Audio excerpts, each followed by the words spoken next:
மணிமுத்தாறு அருவியில் தொடர் வெள்ளப்பெருக்கு காரணமாக சுற்றுலா பயணிகள் குளிக்க 2வது நாளாக தடை தொடர்கிறது. இந்த காட்சிகளை பார்க்கலாம்.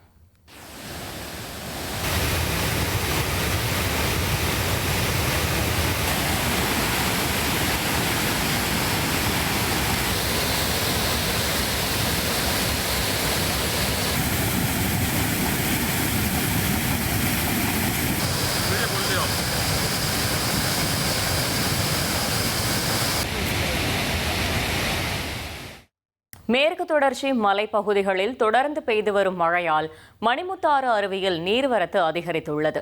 நீர்வரத்து அதிகமாக இருப்பதால் அருவியில் இறங்கி குளிக்க அனுமதி மறுக்கப்பட்டுள்ளது. இருப்பினும் பாதுகாப்பான பகுதிகளில் இருந்து அருவியை பார்வையிட மட்டும் அனுமதி வழங்கப்பட்டுள்ளது. இனி செல்லும் இடமெல்லாம் செய்தி. தந்தை டிவியின் வாட்ஸ்அப் சேனலை ஃபாலோ பண்ணினா செல்ல இருக்கும் இடமெல்லாம் செய்தி. இதோ QR கோட் இப்பவே ஸ்கேன் பண்ணுங்க, ஃபாலோ பண்ணுங்க.